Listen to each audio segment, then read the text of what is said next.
وروما. اهلي وروما اثنين، هو ده ماتش كان. بس برضه يا صاحبي شفت انت محمد صلاح قاعدين بيه السما ومحمد صلاح راح ومحمد صلاح. هذا عمار. ايه حاج في الحجاج.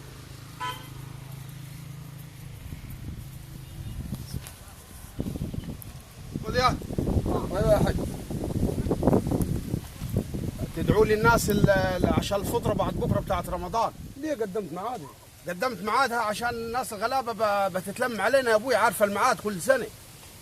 انت بتعاملها الناس غلابه كل سنه. لا انا غلابه مين يا يفضحونا يا؟ ما انت عزمتهم السنه اللي فاتت الغلابه دول. ايوه انا عزمته. بتتبع لي كلام المشايخ، انت الشيخ عبد الراضي يقول لي غلابه، احنا نعزم اكابر البلد يا يشرفوا يكبروا بينا في البلد. هي حج الفطر معموله عشان غلابه يا حج. الغلابه هنودي لهم اكل بعد ما الناس دي الاكابر البلد تاكل، نودي لهم كنافه ولحمه بعد الناس دي ما تاكل، اللي يفضل نودي للغلابه. اسمعوا الكلام. حاضر يا حج حاضر. زي السنه اللي فاتت دعتوا لي الغلابه وفضحتوني في البلد، جبتوا لي عبد الكريم ابو الجربان على المكرونه البشاميل يقول بسبوسه، ولد يقول على المكرونه السباكيتا هي الدود ده. ثواب يا حاج. ما فيش ثواب يا ولد. نجيب الناس الاكابر البلد تكبر بينا، ولا نجيب الغلابه يفضحونا بجلاليبهم المقطعه وهدومهم مقطعه؟ اللي انت شايفه يا حج، اللي انت شايفه. طب انت اللي ريحه. طب انت حساني ده مش جاب عياله السنه اللي فاتت ببرابيرهم وفضحنا قدام الناس الغريبه؟ صح، حتى ما لدوش ياكلوا خالص.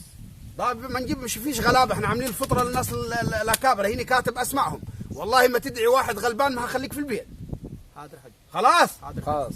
وهكاتب الورقه ان الناس اكابر البلد بس. هتدعي لي الحج يا انت كل واحد معاه ورقته، اللي هينسى واحد زي السنه اللي فاتت تقطع خباره. هتدعي لي الحج انت هتدعي لي الحج عبد الرحيم ابو قوونه والحج رمضان بشمامه، دول في الشادر عارفهم؟ ما لقيتهمش في البيت تروح لهم الشادر تاخذ المستكر ضروري. وانت هتدعي لي الحج المعلم فوزي ابو قرموط والمعلم حامد الموش في شادر السمك. شادر السمك عارف. سوق السمك. ايوه عارف يا حج. اوعى تنسى الناس دي. حاضر حج. وهتدعي لي انت الحج عوض ابو شال والعمده محمود وعياله والحج عبد الكريم ابو كرش والحج عبد الحق المبجر وعبد العزيز الجربان وعياله. اوعى يسمع عبد العزيز الجربان وعياله زي السنه اللي فاتت. ما تدعيش غلابه، فيش غلابه هيجونا بحميرهم ولا الناس مع عربيات ملاكي تاجي تشرفنا. برضه اللي انت شايفه يا حج. عيني بدبع عليكم. حاضر يا حج. ما حدش يسمع بالفطره دي بتاعت الناس الغريبه دي. تمام. انت برضه هتدعي لي الجماعه بتوعت بلدنا عمات جلاليب صوف وعربيات ملاكي. نعرف خلاص. أيوة. وانت تروح الشادر بتاع الخضار عارفه؟ ايوه عارف. تدعي لي الحج عبد الرحيم ابو قوونه والحج رمضان بشمامه والحج فوز ابو قرموط والحج والمعلم حامد المش، دول في سوق السمك. ايوه عارف. في السوق الشرق السكه. دولك اروح لهم حجنا. هتروح لهم البيت، ما لقيتهمش الصبح وتنبه عليهم. خلاص يا تمام.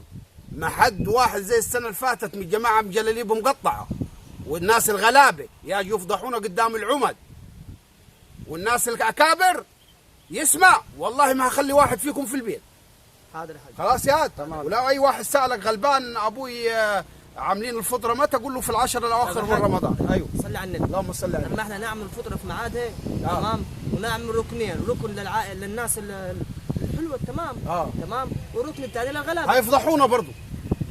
طب انا عامل وز وبط للحج عبد الكريم ابو كرش، ده مش بياكل اللحمه. طب فرضا واحد غلبان وجا قال اديني ليه اعمل له واز، ما تجيبهوش غلابه يا ابوي. بعد الناس ما تاكل الناس الاكابر دي، بعد ما تاكل الاكل اللي يفضل من الاكابر نوديه للغلابه، كنافه بسبوسه. خلاص يا ودي ورقه لاخوك، خذ الورقه انت دي.